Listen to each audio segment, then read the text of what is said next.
সুপ্রিয় শিক্ষার্থীরা, বোর্ডে তোমরা একটি এমসিকিউ দেখতে পাচ্ছ। এমসিকিউতে বলেছে দশমিক সংখ্যা 13 এর টুস কমপ্লিমেন্ট কত। টুস কমপ্লিমেন্ট মানে কি? ওয়ান্স কমপ্লিমেন্ট প্লাস ওয়ান, মানে হচ্ছে 2 এর পরিপূরক হলো 1 এর পরিপূরকের সাথে যখন 1 যোগ করা হবে তখন আমাদের কি বের হবে? 2 এর পরিপূরক বের হবে।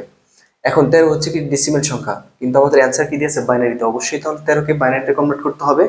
তো 13 কে যখন বাইনারিতে কনভার্ট করব তখন কি আমরা 2 দিয়ে ভাগ করব? না, তখন আমরা কি করব? সবচেয়ে সহজ উপায় হচ্ছে 1 2 4 8, তারপর তো 16 16 দরকার নেই, এটা বড় হয়ে যায়। এটা হচ্ছে একটা ASCII কোড। এই ASCII কোডের সাথে যে কোনো ডেসিমাল সংখ্যা বাইনারি সংখ্যা ডেসিমাল বের করা যায়। কাকে কাকে যোগ করলে হচ্ছে 13 হয়? 8 এর 4 12, 12 এর 13। তাহলে আমরা জানি যে 13 এর বাইনারি ভ্যালু কত? 1101। আমরা যখন কম্পিউটার দিয়ে বিভিন্ন ধরনের যখন কাজ করি, বাইরে থেকে ইনপুট দিতে হয়। এই ইনপুটটা একটা মেমোরিতে যে জমা হয় বা একটা রেজিস্টার যে জমা হয়, সেই রেজিস্টারটা হচ্ছে 8 বিটের রেজিস্টার। তারপর সেখানে কয়টা ঘর থাকবে? 8টা। 2 3 4 5 6,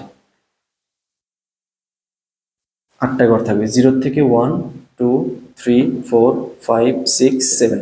তাহলে এখানে আমাদের আছে কয়টা? 4টা। তাহলে 1 0 1 1, বাকি চারটা ঘর ফাঁকা। কি দিতে হবে? 0 0।